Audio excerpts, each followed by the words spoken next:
अस्सलाम वालेकुम जी। आज हम स्टार्ट करने जा रहे हैं बायोलॉजिकल बेसिस ऑफ बिहेवियर। इसके एमसीक्यूज़ देखेंगे हम। इसको फिजियोलॉजिकल साइकोलॉजी, न्यूरो साइकोलॉजी भी बोला जाता है। और इसके देखेंगे मेजर कॉन्सेप्ट्स कौन कौन से हैं और 20 एमसीक्यूज़ देखेंगे और जो एक्सप्लेन करने वाले होंगे उनको एक्सप्लेन भी करेंगे। तो इंशाल्लाह 20 एमसीक्यूज़ को करने के बाद आप 20 नहीं तकरीबन 100 के करीब एमसीक्यूज़ कर चुके होंगे। तो स्टार्ट करते हैं जी। फर्स्ट जो है हमारे पास question, the basic unit of nervous system. हमारी जो बॉडी है इसको नर्वस सिस्टम में डिवाइड किया गया है। एक नर्वस सिस्टम है, उसके बाद एक सेंट्रल नर्वस सिस्टम होता है, एक पेरिफेरल नर्वस सिस्टम होता है। तो जो नर्वस सिस्टम होता है उसको क्या बोलते हैं, हमारी जो बॉडी का पूरा एक सिस्टम है उसको नर्वस सिस्टम बोला जाता है। कहते हैं basic unit of nervous system वो क्या है, न्यूरॉन। हमारी बॉडी का जो बेसिक यूनिट है वह न्यूरॉन है। इसको नर्व सेल भी बोलते हैं, याद रखिएगा। The nervous system is compose of dash basic types of cells. जो नर्वस सिस्टम है अमूमन आपने यही सुना होगा आमतौर पर कि सिर्फ न्यूरॉन्स पर ही ये मुश्तमिल है, न्यूरॉन्स ही इसके अंदर होते हैं नर्वस सिस्टम के अंदर।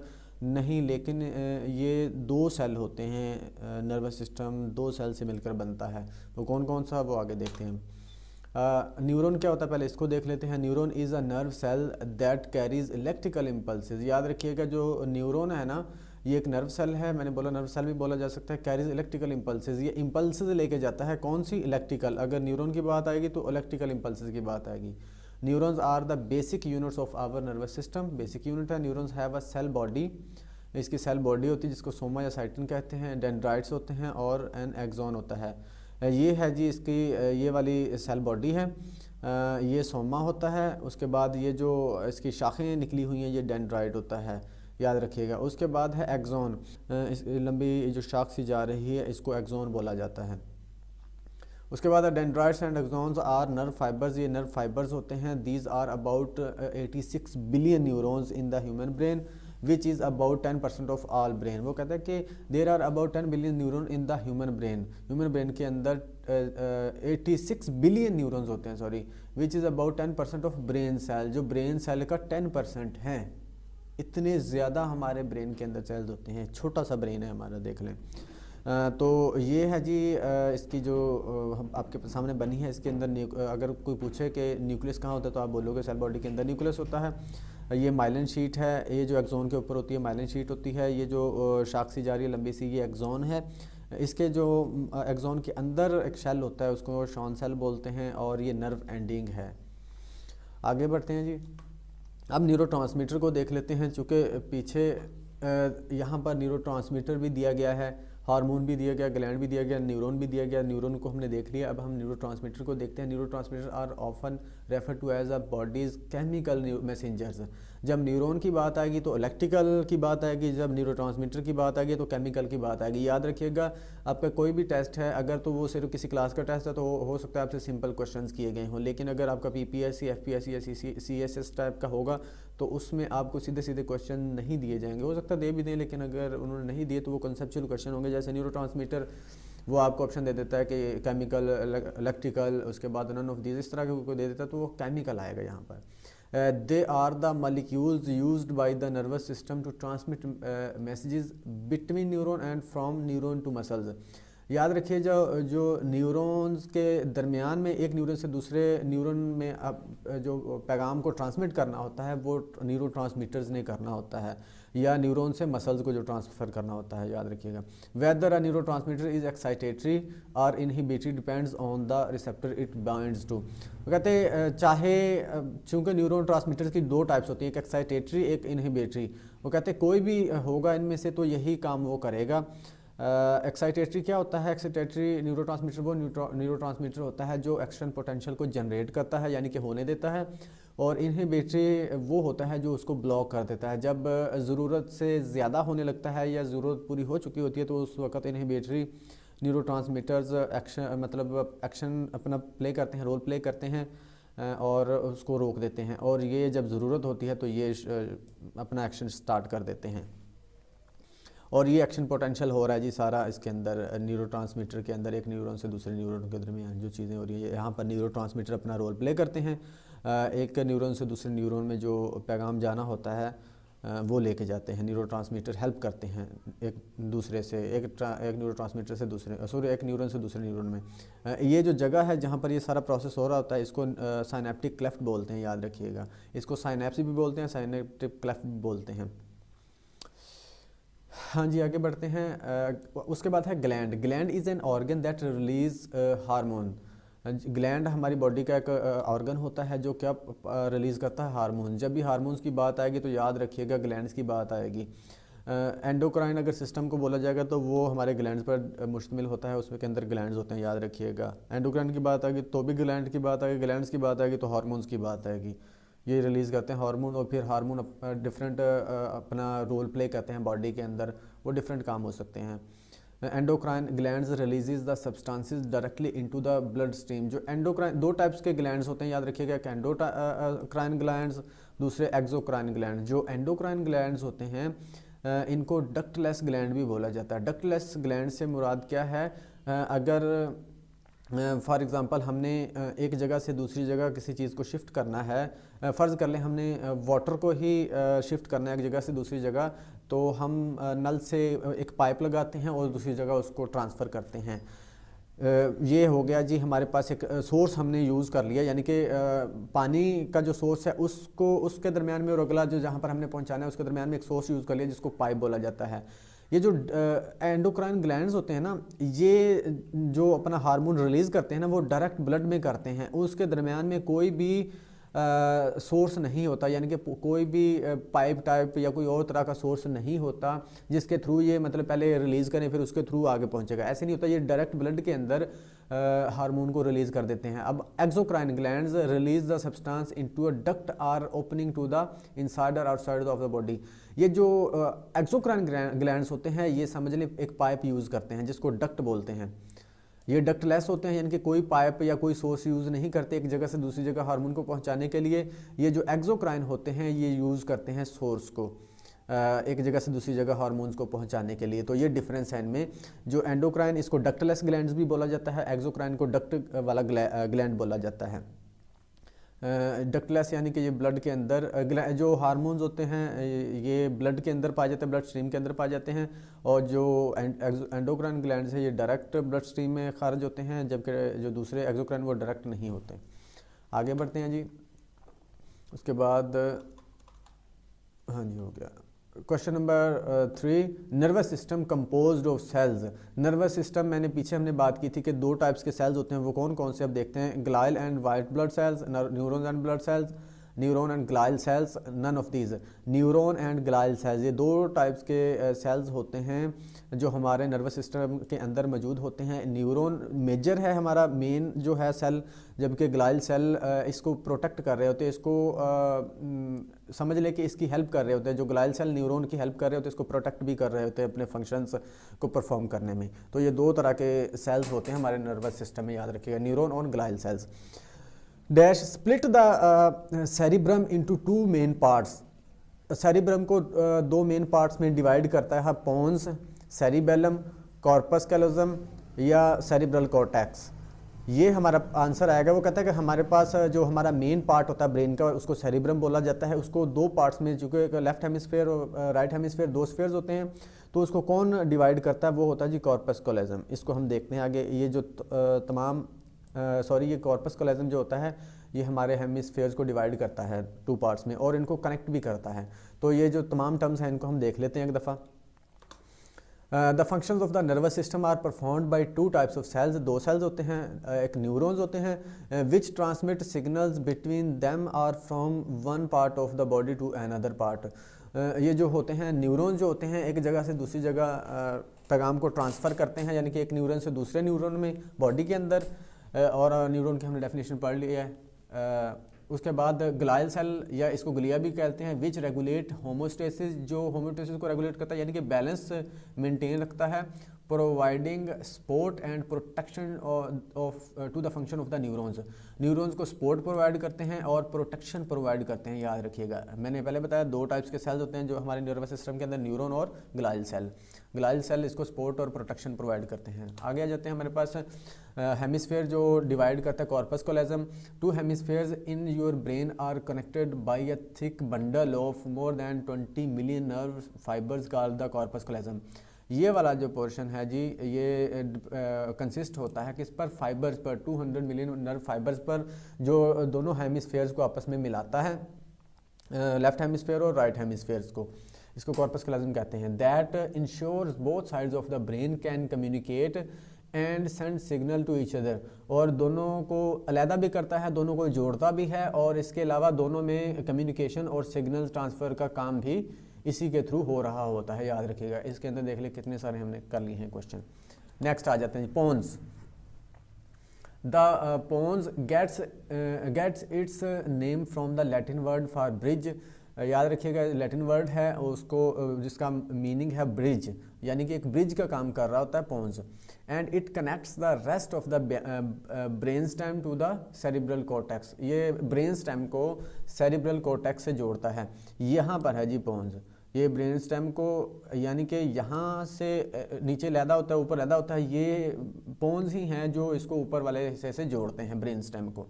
याद रखिएगा, एक और यहाँ पर कन्फ्यूजन होता है, जो सेरिबेलम है ना, ये हैंड ब्रेन का तो हिस्सा है, लेकिन ये इसका ब्रेन स्टेम का पार्ट नहीं है सेरिबेलम। याद रखिएगा, सेरिबेलम ब्रेन स्टेम का पार्ट नहीं होता।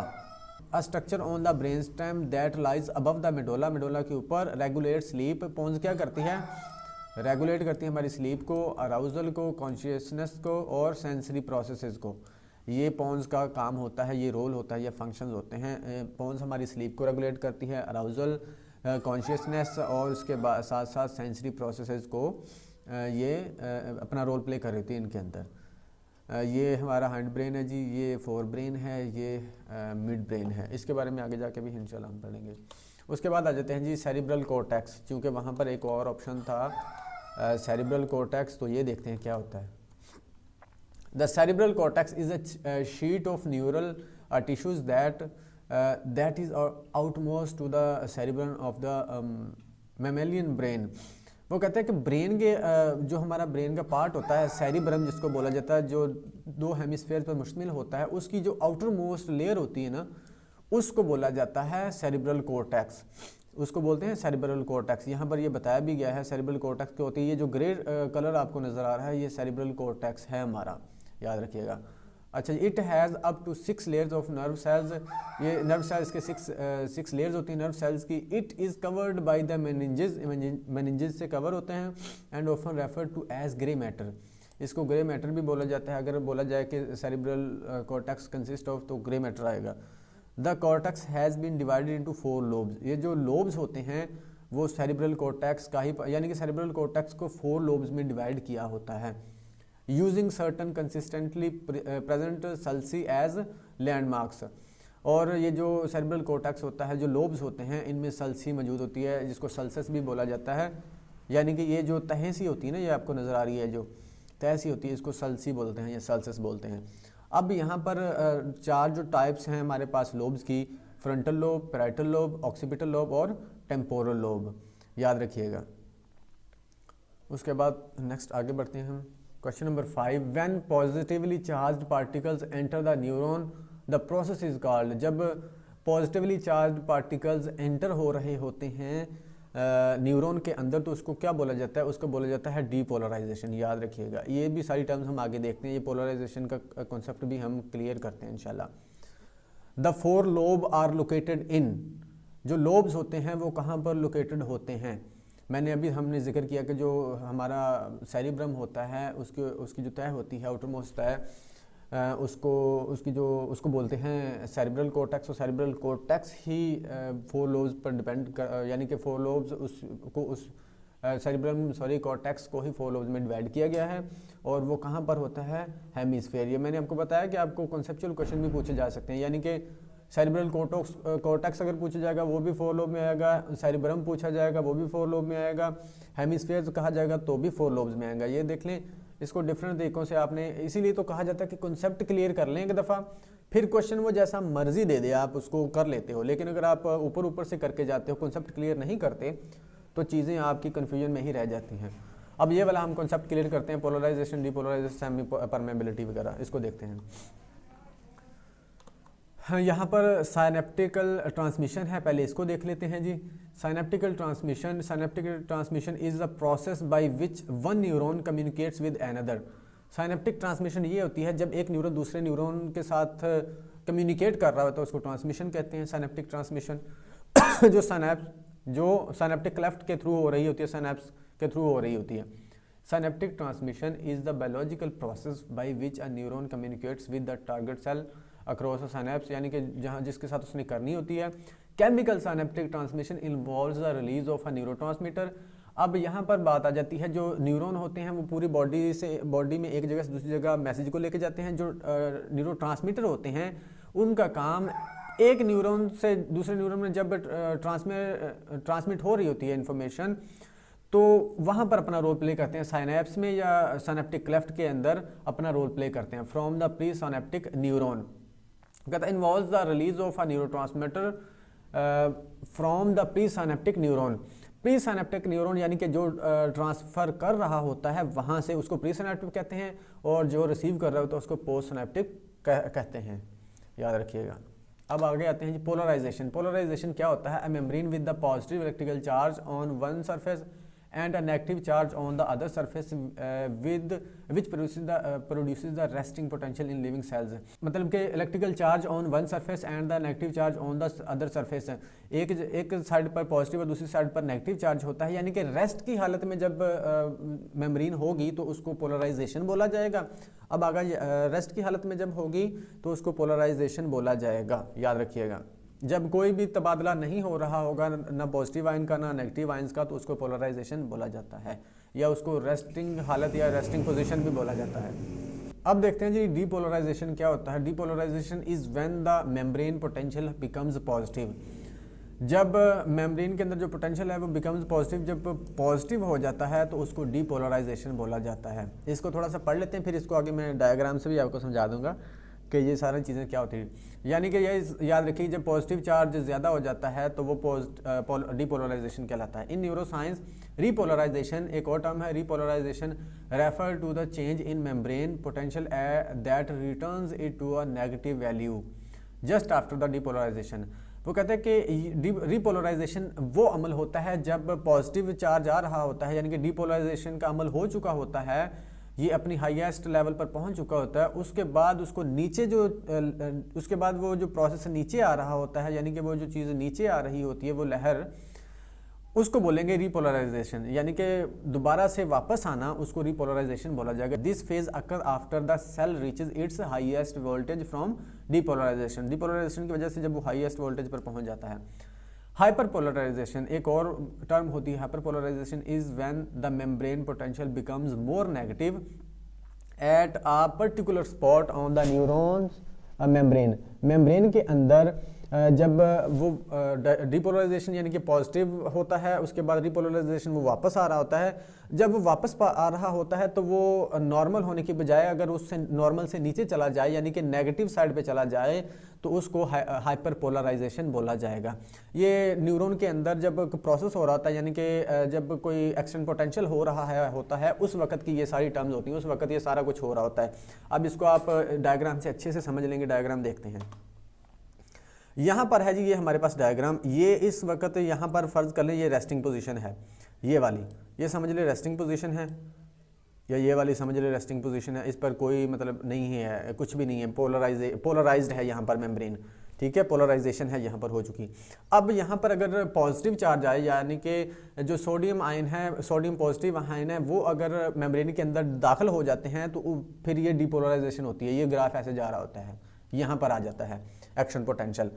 अच्छा, जब यहाँ पर पहुँच जाता है, हाईएस्ट वैल्यू पर चला जाता है, उसके बाद उसने वापस से नीचे भी आना होता है। वो जो नीचे आने का अमल होता है वो रीपोलराइजेशन होता है, यानी कि अब ये नीचे आ रहा है, यहाँ से हाईएस्ट से नीचे की तरफ आ रहा है, ठीक है, यहाँ से यहाँ, ये इधर से इधर गया था और ये इसके बाद नीचे है रीपोलराइजेशन। अब रीपोलराइजेशन जब हो रहा होता है तो अगर वो ये है नॉर्मल लाइन, यहाँ पर इसने रेस्ट में जाना होता है, लेकिन अगर इससे नीचे चला जाए, जैसे कि ये जा रहा है यहाँ पर नीचे जा रहा है, तो इसको बोलेंगे हाइपरपोलराइजेशन। रीपोलराइजेशन पॉजिटिव, रीपोलराइजेशन उसका रिवर्स होना, और हाइपरपोलराइजेशन उसका नेगेटिव चले जाना। और यहाँ पर अगर इस तरह से हो तो ये रेस्ट की हालत में होता है। अब उम्मीद है कि आपको कॉन्सेप्ट समझ आ गया होगा। अच्छा, ये जो रीपोलराइजेशन है, यहाँ पर एक और कॉन्सेप्ट आपने याद रखना है। यहाँ पर डीपोलराइजेशन में सोडियम आयन एंटर हो रहे होते हैं, जो ये है हमारे पास रीपोलराइजेशन, इसमें पोटाशियम आयन्स निकल रहे होते हैं, याद रखिएगा।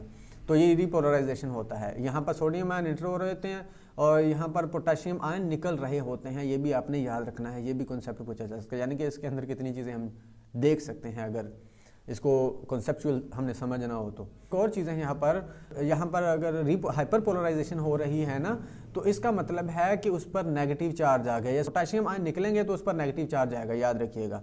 तो ज़्यादा निकल जाएंगे तो वहाँ पर नेगेटिव चार्ज आ जाएगा, इसको हाइपर पोलराइजेशन बोलेंगे, याद रखिए। यहाँ पर हमारे पास एक और टर्म थी सेमी परमेबिलिटी, इसको भी देख लेते हैं।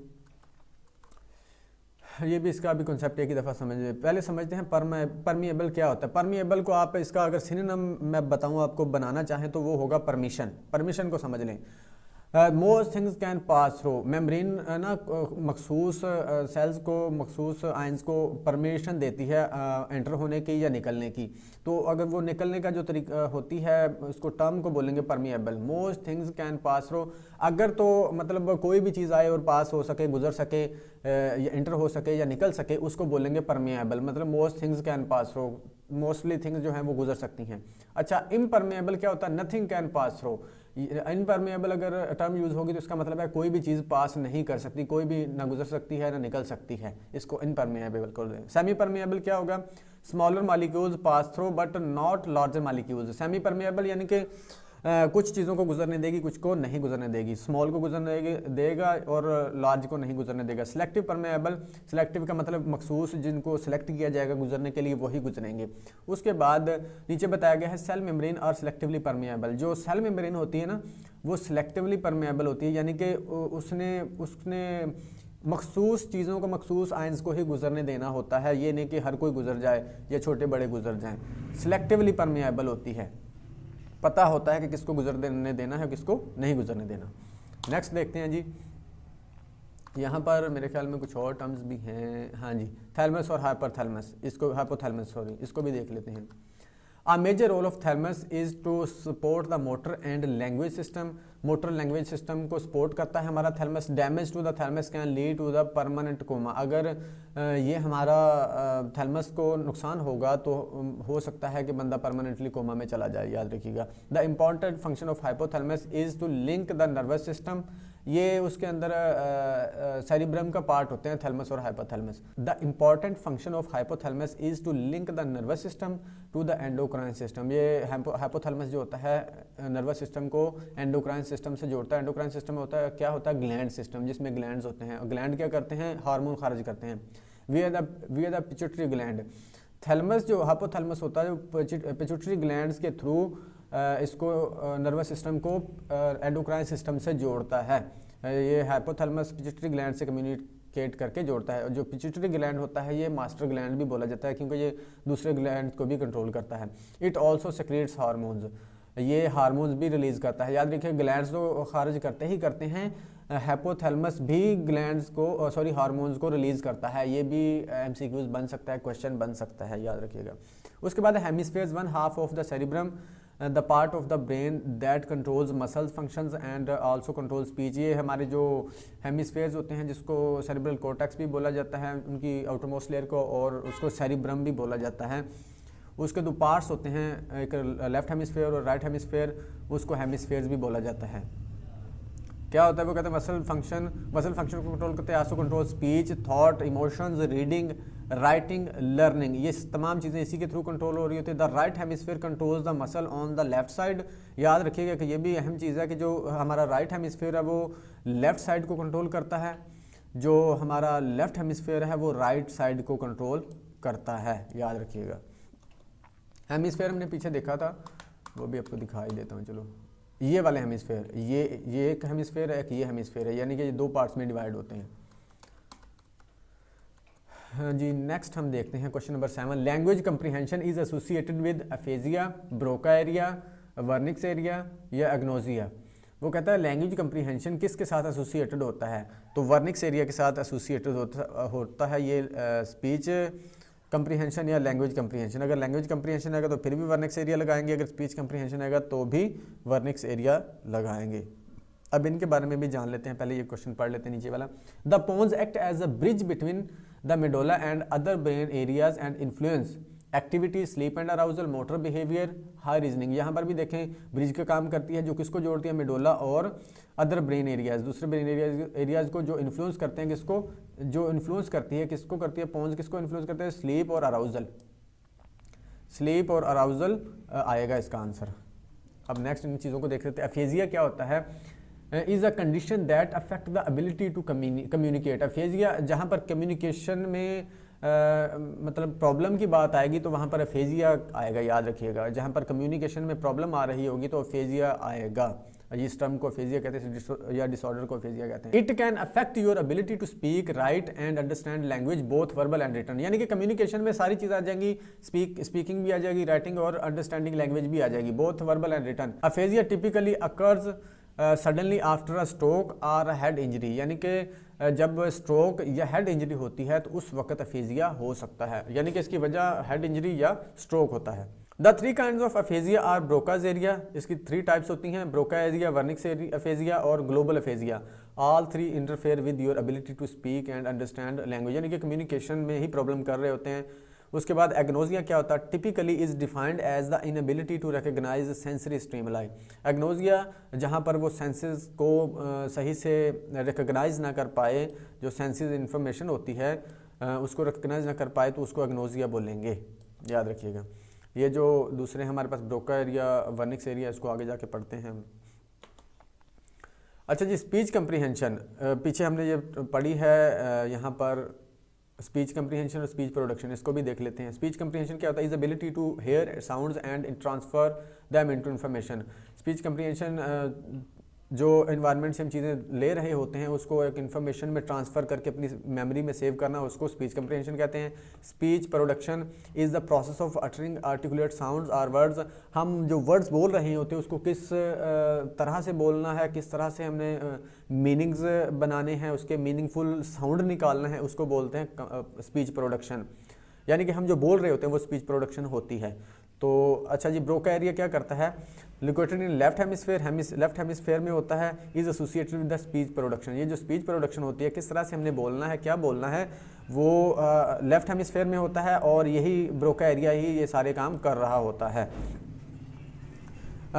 Wernicke's area is critical language area in the posterior temporal lobe of left hemisphere, ये भी लेफ्ट हेमिस्फेयर में होता है। कनेक्ट टू ब्रोका एरिया से कनेक्टेड होता है विया neural pathway. Wernicke's area is primarily involve in the comprehension यानी कि जो हमें इन्वायरमेंट से चीज़ें मिल रही होती है उसको इन्फॉर्मेशन में चेंज करके, डेवलप करके उसको मेमोरी में हम सेव करते हैं इसके through. Historically this area has been associated with the language processing. उसके बाद whether it is written or spoken, ये किसी तरह की भी हो, ये लैंग्वेज प्रोसेसिंग में काम करता है। अब ये देख लेते हैं जी, इसका हमारे पास ये ब्रोका एरिया है और ये हमारे पास वर्निक्स एरिया है। ये लेफ्ट हेमिस्फेयर में मौजूद होते हैं और आपस में न्यूरल पाथवेज के जरिए जुड़े होते हैं। क्वेश्चन नंबर 9 है जी, द हाईएस्ट इंटेलेक्चुअल फंक्शंस अकर इन। जो हाईएस्ट इंटेलेक्चुअल फंक्शंस हो रहे हैं वो कहाँ पर हो रहे होते हैं, वो हो रहे होते हैं हमारे सेरिब्रम के अंदर हो रहे होते हैं।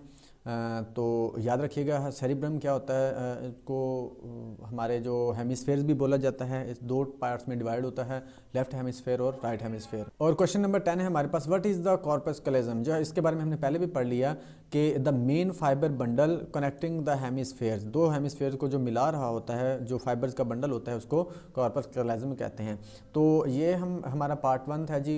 10 MCQ से उम्मीद करता हूँ कि 10 नहीं, आपने इसके साथ और भी 30-40 40 और भी MCQs देख लिए होंगे। तो ये पार्ट 1 चूँकि इसको हम यहीं पर एंड करेंगे, और चूँकि वीडियो लंबी हो गई है इसलिए इसका एक पार्ट बनाएंगे, उसके बाद इसका नेक्स्ट सेकंड पार्ट बनाएंगे। और ये सिर्फ यही 2 वीडियोज़ नहीं आएंगी, और भी डिफरेंट टॉपिक्स पे वीडियोज़ आएंगी। अगर आपका कॉन्सेप्ट एक भी क्लियर हुआ हो, आपके लिए फ़ायदेमंद साबित हुई होगी, तो काइंडली इसको लाइक और कमेंट ज़रूर कीजिएगा, और सब्सक्राइब और बेल आइकन को भी प्रेस कीजिएगा ताकि जो अगली वीडियोज़ हैं वो भी आपको मिल जाएँ और आप अपने टेस्ट की तैयारी कर सकें।